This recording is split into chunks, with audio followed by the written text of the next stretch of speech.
Hello everyone, FPL Raptor here and welcome back to another video on my YouTube channel. In today's video we have my Game Week 4 preview. In this weekly series I look at all of your biggest dilemmas, questions and discussion points ahead of the upcoming game week. If you're enjoying the content here on this channel or potentially if you're new to the channel, please do remember to subscribe. We are on the road to 100,000 subscribers, but without further ado, let's jump into it.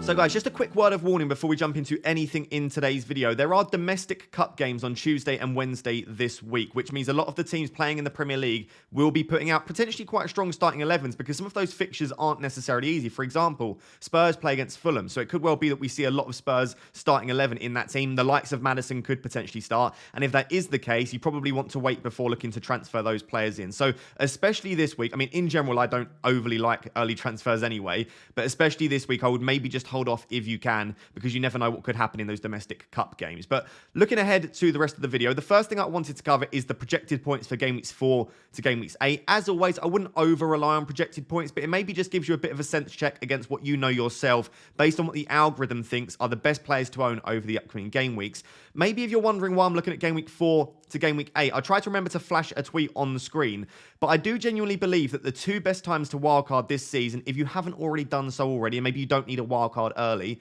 will be game week 9, because I genuinely do believe there is one of the biggest fixture swings in game week 9 for a lot of teams. A lot of teams' fixtures either go from easy to tough or tough to easy, and especially some of the teams that would really want to target, we maybe don't have assets from. For example, Aston Villa's fixtures really improve around that time. I currently have 0 from there. So I feel like game week 9 is a nice fixture swing, and it's also after the international break. So the fact that that is one of the top times to wildcard for me, I think we should probably be looking at game weeks 4 to 8 and be planning for that and have in the back of our mind that we might potentially want to wildcard in game week 9. I'm not going to go through all of the players on this list here because we'll discuss loads throughout today's video, and some of them have been main fixtures in the projections throughout the first 3 game weeks. The likes of Fernandes, Rashford, Saka, Martinelli, Ødegaard. There is a section later in the video talking about Manchester United versus Arsenal assets, and Foden, Sterling and Maddison is going to be the focus of the next section because that is the main question this week for a lot of people. Which 3 of those do we look at prioritizing to bring in? But I just wanted to give you the points projections over the next few game weeks to know,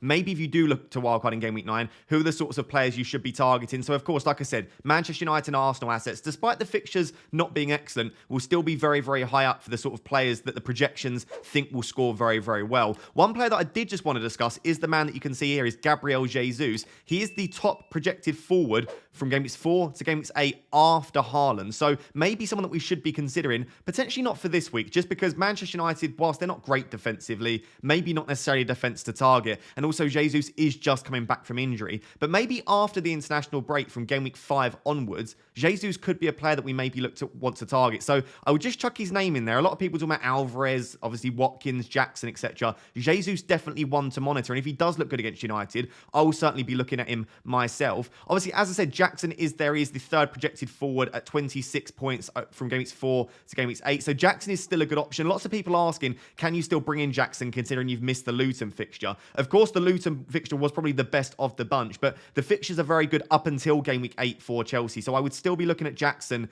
as arguably the best forward to bring in at the moment, alongside Gabriel Jesus and maybe Ollie Watkins. Watkins is a little bit lower down, just because the fixtures over the next few aren't as good for Watkins. It is around game week 8/game week 9 that the fixtures do definitely improve for Aston Villa. So maybe I would look at Jackson for the time being, and then maybe after Jackson, you look to move to the likes of a Gabriel Jesus or an Ollie Watkins. You can see Mbeumo still very high up in the points projections. We discussed him last week. Still a player that is worth targeting. Brentford's fixtures look really, really good. They are a team that attack well. And as you can see, Wissa is also on this list too. So there were a few questions, which we're not going to discuss in detail today, around are Mbeumo and Wissa still good purchases?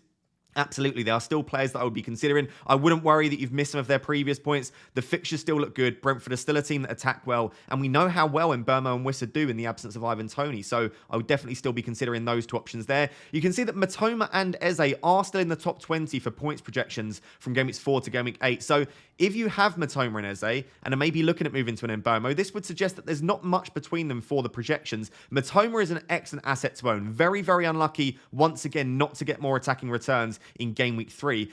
And Eze maybe has been unlucky not to return yet, but I would just say on Eze, he would probably be the player that I would be most willing to sell out of all of those kind of 6.5-ish million pound midfielders. He's just playing quite deep. and it just doesn't look like it's quite clicking for Crystal Palace, and the fixtures are still a bit of a mixed bag. They do have a nice fixture in Game Week 4 against Wolves, but I still feel like Eze is the one where I would be tempted to sell him if I owned him, because I think Mbeumo, Mitoma, and Diaby, and then even, like I said, Foden, Sterling, Maddison, are all probably better options for me than Eze. I wouldn't mind keeping him, but I would potentially be looking to move him on. So those are the projected points for Game Weeks 4 to 8, the top 20. This does update throughout the week over on Fantasy Football Hub, so do feel free to check it out. There will be a link down below in the description for 50% off at the moment. As little as £3 per month it averages out as across the season if you sign up now using the link in the description. Let's move on to now the big discussion of Game Week 4, Foden, Sterling, or James Maddison. So one of the major discussion points this week is Maddison, Sterling, Foden, and lots of the questions over on Twitter for the Game Week preview this week were, can you rank and discuss Maddison, Sterling, and Foden? And of course, I'm going to do that for you. Quick caveat here, FPL content creators get a lot of stick, and maybe rightly so, some of the things we come out with, but realistically, we're trying to predict the future, and I would just ask you to keep that in your mind. When we're trying to do things like discussing who's going to score more points over the next 5 weeks between Maddison, Sterling, and Foden, I'm trying to predict the future and predict what human beings will do over an elongated period of time. So it's very difficult to try and answer these questions. But of course, that's why I'm here. And I'm going to try to do the best job that I possibly can. And so the rankings that I would currently go with at the moment, and I'm recording this on Monday, and I'm entitled to change my mind throughout the week. And of course, I will be making the decision for my own team this week. I can probably only bring in one, maximum two of Maddison, Sterling, Foden. So do watch the content throughout the week. Maybe my opinion will change on this. But at the moment, I've got Maddison in first, Sterling in second, and Foden in third. I'm actually going to start with Phil Foden in third. He's one of my favourite players in the Premier League. Outside of, and I'm a Manchester United fan, so this is a big thing to say. Outside of Manchester United, he's probably in my top 3 players in world football that I enjoy watching the most. So I absolutely love Phil Foden. I think he's an exceptional footballer. And in this sort of dual 10 that he's playing, alongside Alvarez or Bernardo Silva or Palmer, whoever plays alongside him, he is doing an incredible job in that position, right? We saw how good he was against Newcastle. He's very, very creative. He's getting opportunities to score too. So he's playing that role very well. However, there are a couple of things that maybe make me think that Sterling and Maddison could be better options. The first is, of course, minutes. Now, I wouldn't stress too much about him missing in Game Week 3 because that was due to a stomach bug, and I genuinely believe that Foden would have started in that game had it not been for the illness. So I wouldn't worry about the minutes too much. I do genuinely think he'll start the next couple. The issue is that longer term with Foden, City, I know have made some sales, but they've got Doku that's just signed. They've got Bernardo Silva who's just signed a long-term contract too, and they have an abundance of options. Cole Palmer could play in that position potentially, and of course Alvarez is playing very well too. So I feel like whilst they have made some sales and maybe their squad is a little bit thinner, I don't necessarily think that that means that Foden is 100% now. And then the big thing is that from Game Week 5 onwards, City are in the Champions League, so Foden could potentially be preferred in the Champions League and maybe less so in the Premier League. We've seen that in the past, that Pep sometimes has players that he prefers for the Champions League and players that he prefers for the Prem. It's difficult to know what will be the situation for City moving forward, whereas both Sterling and Maddison and Chelsea and Spurs, they don't play in Europe this season, so there isn't that increased competition to think about with potential rotation. So whilst I think that Foden's minutes over the next few may still be secure, if you're looking for a slightly longer term hold, I would say that Foden's minutes are the biggest issue here, and that does put me off slightly. On top of that, his numbers are actually really good, right? His goal threat is actually better than Sterling. So when I discuss Sterling in a second, I do identify that. But in general, in this position that Foden is playing through the centre, you could call it the De Bruyne role, but it's more like I said, a dual 10 alongside Alvarez. His goal threat isn't overly high for me. When I'm watching the game, looking at the data, it's not terrible. But when I'm watching it, I'm not getting the idea that he's going to get tons of chances to score goals. He's playing a little bit deeper and he's being incredibly creative. And what I would say is he's creating exceptionally well. We're looking at kind of De Bruyne / Fernandes levels of creation. He's been absolutely brilliant over the first 2 games. And obviously, when he came off the bench, he created a chance and he got an assist too. The assist was quite lucky, but by all accounts, he's looked pretty good in the opening 3 games. And I think he'll continue to create.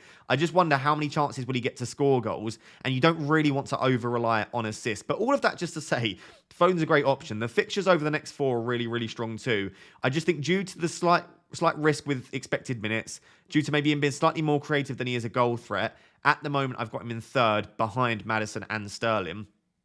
At the moment, I've just about got Maddison ahead of Sterling, but I love Raheem Sterling. I mean, all 3 of these players are absolutely brilliant. Raheem Sterling, for me, the reason that I love him so much is, like Foden, he's got a very high ceiling, but in the past, and again, we'll have to see if that's the case in this new setup, Sterling has been a very, very big goal threat. and he can score goals for fun, whether it be tap-ins, whether it be shots from the edge of the box, whether it be headers he scored in the past. Like, he's just the player that pops up in the right positions and scores goals, and he ticks along very, very nicely. And I would say across the season, if all of these players got equal minutes, I would be very surprised if Sterling wasn't the top scorer among these three options. I just feel like he is the most natural goal scorer amongst the three. And I feel like, again, if they get equal minutes over this period, I would expect Sterling to score the most goals. And when we're looking to bring in players in FPL, we want them to score goals. They get more points for goals. They get more bonus points for goals as well. And that's what you want from your player. You don't want them to just tick along with assists here and there. You want them to be scoring. And we saw that in Game Week 3. Now, this isn't an overreaction in reaction to Game Week 3, because I thought he also looked very, very good in Game Week 2. So he's passing the eye test.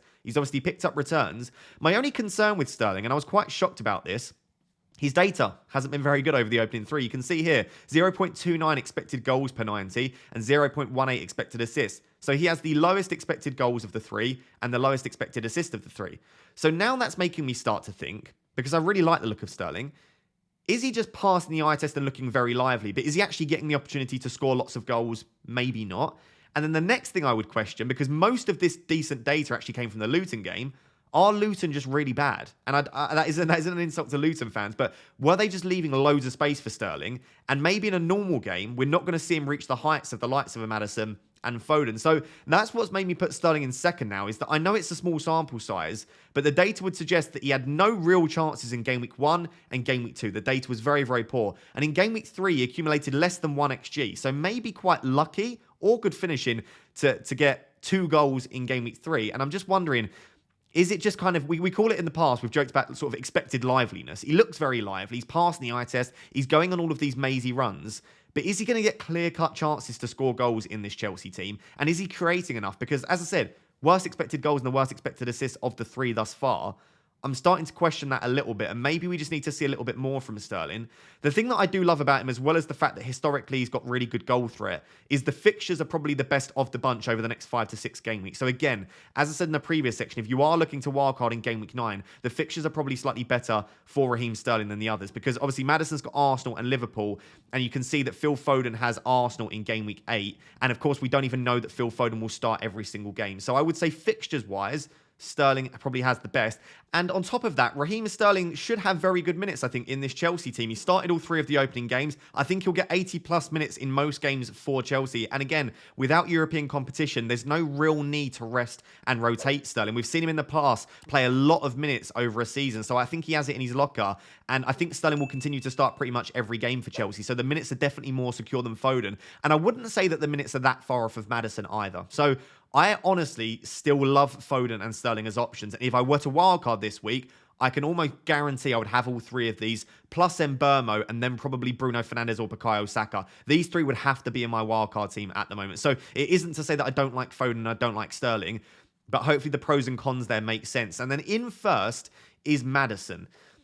There are a few reasons for this. Number one, I do think he's best for minutes. If he's fit and available, I think he'll get the most minutes of the 3.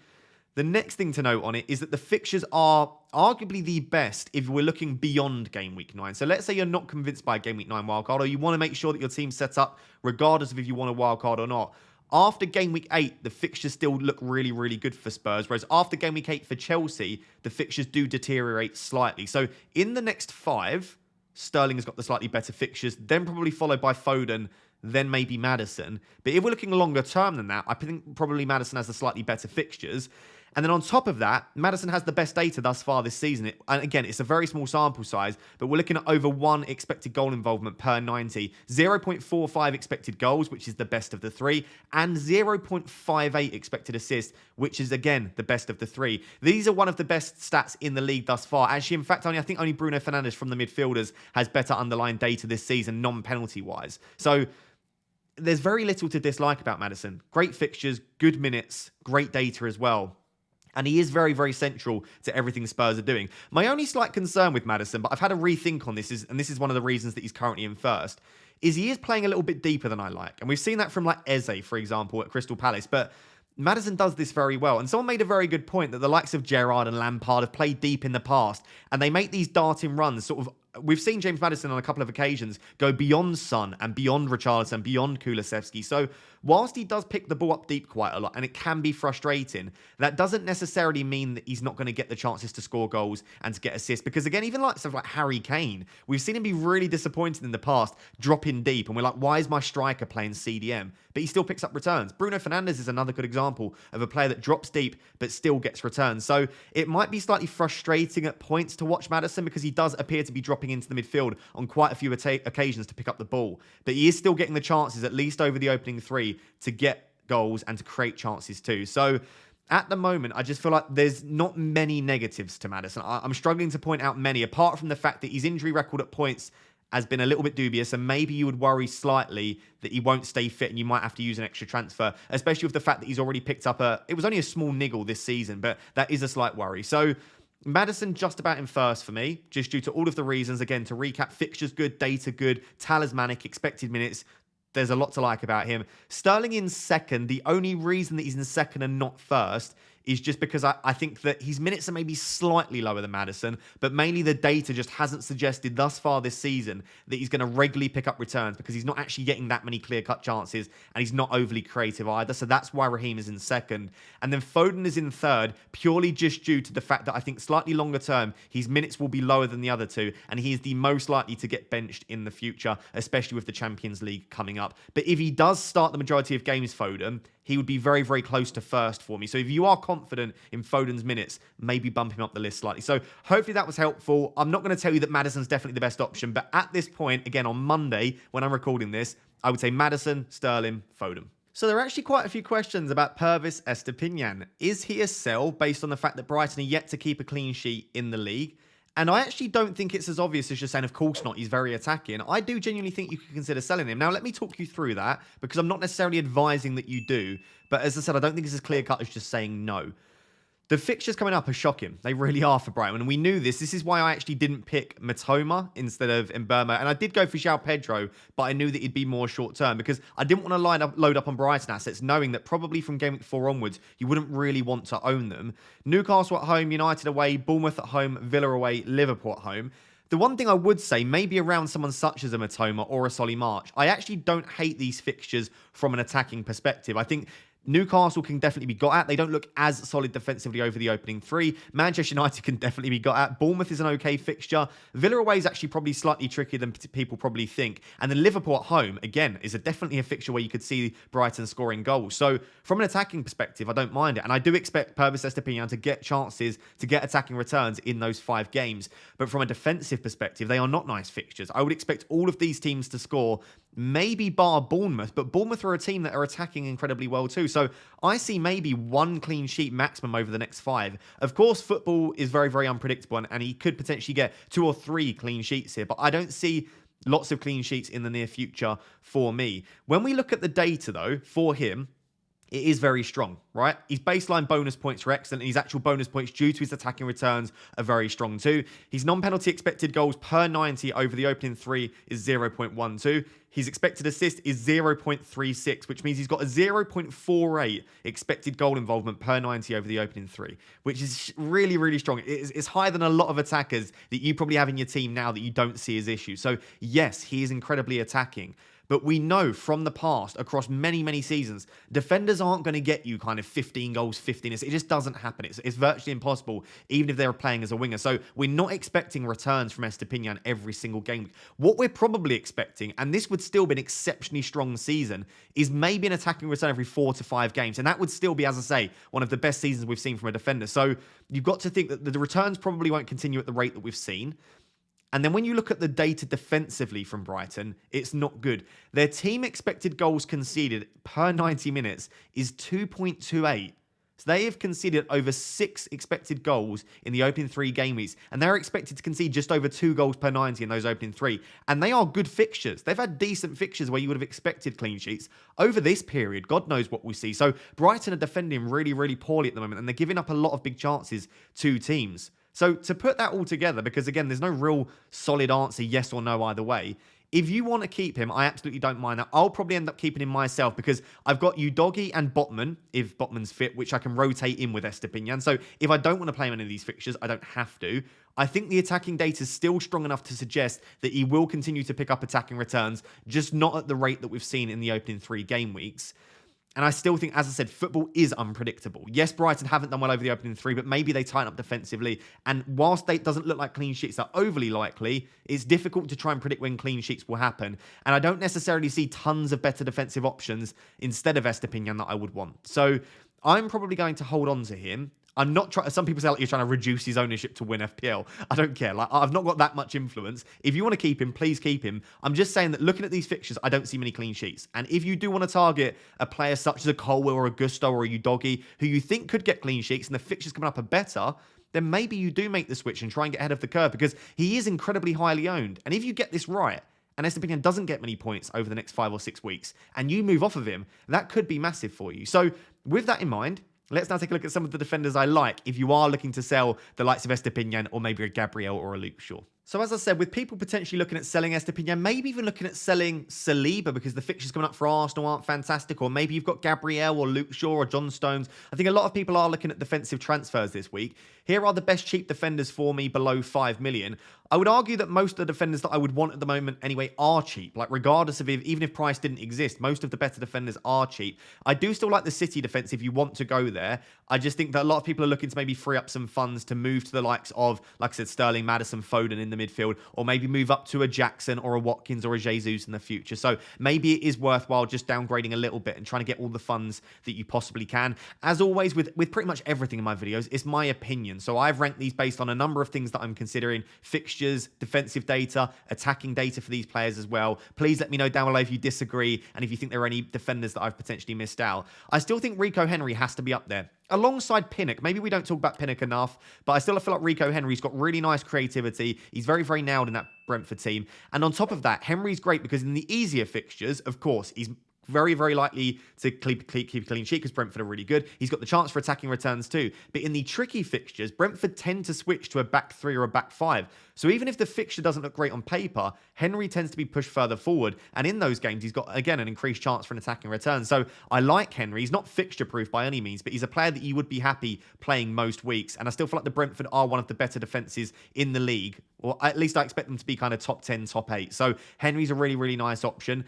Of course, I've got Udogie on there. I would argue if we're looking at really, really short term, just attacking the next 2 or 3 fixtures, Udogie's got to be there because he's playing so incredibly attacking. I said this last week. I've got him in my team. He is up there with the likes of Chilwell and Estupinan for attacking data, passing the eye test, and I think he will continue to get attacking returns this season. He's essentially playing as like a left winger, and at points he even inverts where he's playing like a left forward, and he's alongside James Maddison and Richarlison. So for me, Udogie's got to be up there as a really, really good option. He's already risen in price this week, but still worth jumping on if you do have the funds to move to him.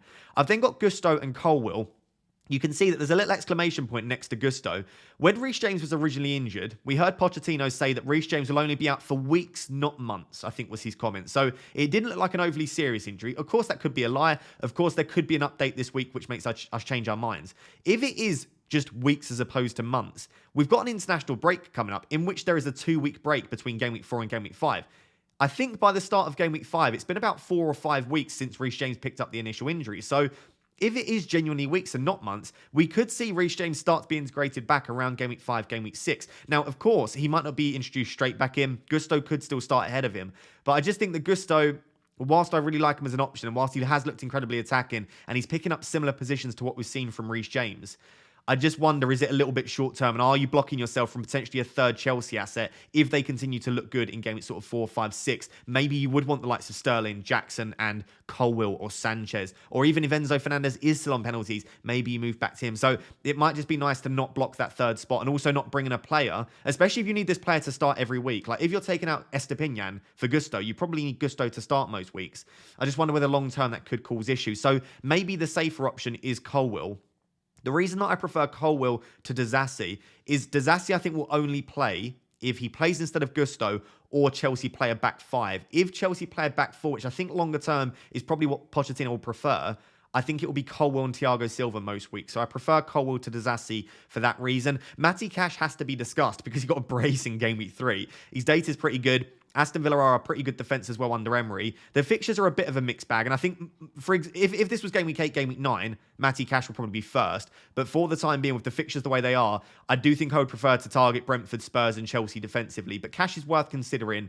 and a really nice attacking option in your team. I have seen a few people say that once Moreno is back, it could cause a bit of competition for Matty Cash. Now, I think people misunderstood me thinking that Cash and Moreno play on the same sides. Moreno is a left back, Cash is a right back. But once Moreno comes back, he is arguably their best attacking fullback. I've seen some people suggest that it'll actually be Moreno that plays the higher role that Matty Cash has been playing, and it could be that Konsa is pushed out to right back with like Diego Carlos and Pau Torres through the middle. So there are a number of things that Villa could do. Cash's minutes longer term might not be as secure, but short term, very attacking, good data. Villa are a strong defence. I really don't mind Matty Cash. Botman has to come on this list because from game week 5 onwards, and specifically from game week 6 onwards, Newcastle's fixtures are really strong. Again, Botman's got an exclamation mark because he came off with a knock in game week 3. So maybe wait before transferring in a Newcastle defender, because if Botman's out, that makes Newcastle's defence a lot weaker, but also you wouldn't want to move for Botman. If you did still want to go there, you might want to move for the likes of a Fabian Schär. A lot of people looking at Trippier. I don't mind Trippier, but you have to remember Newcastle are in the Champions League this season. Trippier might be rested and rotated slightly in the Premier League. They've got Livramento now that can come in. I'm not saying that I expect Trippier to miss more than 1 or 2 games across this whole spell in the first half of the season, but he is 6.5 million. And you could potentially do better with a cheaper asset and then spending the money on your attack instead. So I would probably be looking at Botman ahead of the likes of Trippier. And then in the 7th, I've got to give a shout out to Anderson, who has been incredibly good over the opening 3 game weeks as well. Like really, really strong. He's got an attacking return, clean sheet too. So Anderson could be really nice. And as I said at the start of the season, I expect Palace to be a really top defence. So I definitely think you can do worse than going for a Crystal Palace defender. So those are the 7 defenders that I will be looking at. But for me, really, I think it's Henry, Udogie, and then Colwill or Gusto, depending if you want a short-term option or a slightly longer-term one. Now, we did discuss this last week, but a lot of people decided not to sell their Manchester United and Arsenal midfielders, and rightly so, because most of them did end up returning. Bruno, Rashford, and Saka all returned. And of course, Martinelli did blank. But a lot of people this week are looking at their teams, and they've got Rashford, Bruno, Saka, and then one of Martinelli or Ødegaard, and they're thinking, right, they're all playing against each other. It doesn't look ideal. It's difficult to predict how that game's going to go. And there are lots of really good midfield options, the main 3 being probably Foden, Sterling, and Maddison. And if you don't even own Mbeumo, then that's one extra option that you might want to consider. So who would you prioritise selling between all of these assets? And then there was another question, which I thought was definitely worth discussing. The question was worded, are we holding on to players like Saka and Rashford for sentimental value and fear of EO, which is effective ownership, when there seem to be far better options? So essentially, are we holding on to them because we know historically they're good assets, they did well last season, and they're very highly owned? Or should we just sell them because there are better options? Like, basically, are we overemphasizing how good they were last season and ignoring the fact that they haven't quite been at it over the opening 3? The answer to that second question, in my opinion, is no, because they have been good data-wise. Bruno and Rashford in particular, the data's been incredibly strong. In game week 3, they finally returned. So I actually think we've been unlucky not to get more returns from Bruno and from Rashford. The Arsenal assets may be slightly different. Saka's data hasn't been quite as strong this season, but again, he did look a little bit better in game week 3. We know he's slightly better at home too. Martinelli is probably an example, yes, maybe it is sentimental value because he was so good last season, but this season, the data's not there, he's not passing the eye test, and he's just not quite looking at it. So maybe there is a little bit of that, but I would say in general, the reason we're holding these assets is because they are good assets that put up good data and had decent fixtures over the opening 3. But from here on out, there are some really nice options. So who would I be prioritising selling out of these 4? My opinion, luckily, hasn't really changed on this for the last 2 or 3 weeks. Bruno Fernandes is the best option for Manchester United. And I would argue, out of all of these options here, Bruno, Rashford, Ødegaard, Martinelli, and Saka, I think Bruno is the best asset to hold. And that isn't a biased Manchester United opinion. He has the best non-penalty expected goal involvement in the league over the opening 3 games. Non-penalty. So ignore the penalty that he took, and everyone calls him Fernandes, I know, but ignore the penalty that he took. He's got the best data in the league. And yes, he does miss big chances himself, and yes, he is playing in a Manchester United team that aren't as prolific as the likes of Arsenal and Man City as well. So yes, I do take into account all of that, but I find it very difficult to sell an asset with the data that he's got, plus penalties, plus perfect minutes, and set pieces too. So for me, there is no reason or justification to be selling Bruno Fernandes, in my opinion. The one that I think is also less of an issue for me is Bukayo Saka. Probably got the best minutes out of Martinelli, Ødegaard, and Saka. I would say Saka's got the best minutes. I also think that he's very, very good at home as well. They've got a few home fixtures coming up, and I like Saka at home. He did take the penalty in game week 3 as well. So as far as we know, he could be back on penalties for the majority of the time. We might see Ødegaard get the odd one, but hopefully Saka still remains first choice, which based on the quotes now that we know Saka's taken one, you could interpret it in that way that Ødegaard just wanted that one penalty. Maybe he'll take one in the future, but generally speaking, we'll expect Saka to step up. He's still on some set pieces too, and I feel like he is a player that will continue to improve this season. So Saka for me may be least of an issue because I still want a piece of that Arsenal attack, but I don't want a rotation risk to deal with. And Saka, for me, is just so secure that it's nice to have him and still know that you are sort of covering the Arsenal attack. If Arsenal do start to really improve, you're not going to suddenly be missing out on all of these goals. So that leaves Rashford and Martinelli. And maybe, I don't own Ødegaard, but Rashford, Martinelli, and Ødegaard, I would say that those three are bigger issues than Saka and Fernandes. Rashford and Ødegaard both should be very good for minutes. Maybe not as good as Bruno and Saka, but they should be good enough for minutes where you wouldn't expect Ødegaard or Rashford to ever be benched, but you might see a slightly earlier substitution than you would with Bruno and Saka. I think Rashford's great on the left. I think that on the left, his data's similar to what it is through the middle, but I said that I think this is where data misses stuff. He might have a similar expected goals on the left than he does through the centre. However, the chances that he gets on the left, where he cuts in on his right, the XG might be slightly lower, but that is much more natural for Rashford to finish than these ones where he's got his back to goal and he's swinging and trying to shoot through the middle. He's spoken about on various occasions that he prefers playing on the left. He feels more natural on the left, and that's the position that he wants to play. So there is a bit of psychology in this. Numbers can't capture all of that. And I feel like Rashford just feels more natural and confident on the left. And it makes Bruno a better option too. So I'm really struggling now because I was kind of thinking last week, I think Rashford and Martinelli, I'll probably sell those for something like Sterling and Maddison. Now I'm looking at it and thinking I'm struggling to sell a Rashford on the left. Considering as well, I don't actually mind the fixtures coming up for Manchester United. So Rashford probably the third least likely that I would sell out of these options after Bruno and Saka. I think you're then left with Ødegaard and Martinelli. Ødegaard's data thus far this season hasn't been fantastic. He's probably not permanently on penalties now, which maybe reduces his appeal slightly.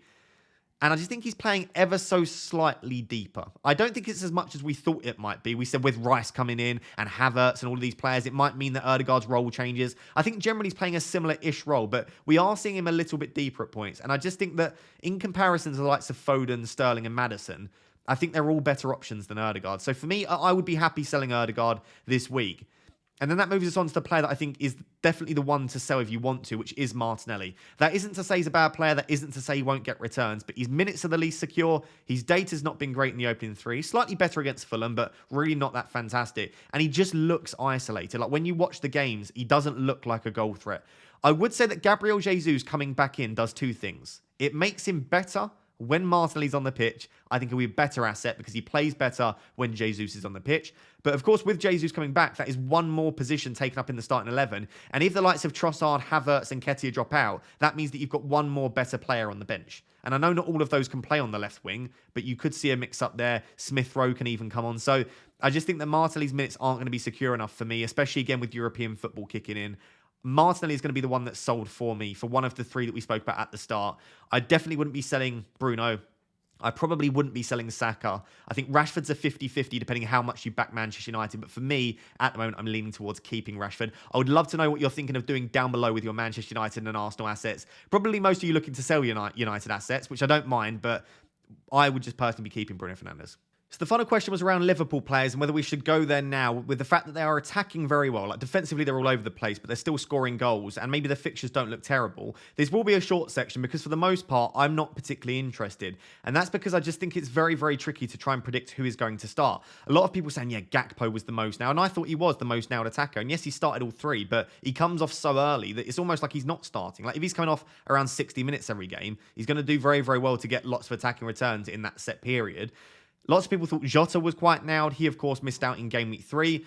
I would say that the most nailed attacker, obviously outside of someone like Szoboszlai or Salah, but I think Szoboszlai's data has been really, really poor over the opening 3. I know he's passed in the eye test and he takes set pieces and he takes some decent shots, but generally he's not a great goal threat and he's not creating a massive amount either. So for me, Szoboszlai is not an option. McAllister's not an option. Salah's probably not an option due to the price. I wouldn't be interested in Trent for the clean sheets. So realistically, I think the only option that you can go for is probably Luis Diaz. He looks the most likely to start every game. And even when he starts, he gets decent minutes as well. Probably 70 plus minutes in most games. He obviously came off early in game week 3. but that was more of a sacrifice due to the red card that Van Dijk got. So I still feel like Luis Diaz is first choice, and I would expect him to start most games for Liverpool, but definitely not every game. One of the questions was, is Luis Diaz going under the radar as a result? In terms of the attack, the fixtures aren't actually that bad up to game week 13, and I wouldn't disagree. I think from an attacking perspective, the fixtures are okay, and Diaz looks like the best attacker for threat and minutes. I'd agree with all of that. I would agree with all of that. If I were to be buying a Liverpool asset at the moment, it would be Luis Diaz. But I still feel like I would probably prefer, with the fixtures coming up, like I said, Foden, Maddison, Sterling, I think are all good options. I still like Bruno. I still like Saka. I think Mbeumo is an excellent option. Matoma could still be good despite the fixtures being tricky. I feel like there are enough options outside of Liverpool that maybe it's not worth the risk with the minutes. So I'll probably stop there on the Liverpool assets. The only other question was, will Darwin Nunez start now? I've got no idea. I would predict probably not. He may start the odd one still. He may be first choice now, but we've seen quickly enough that Jota has suddenly been dropped.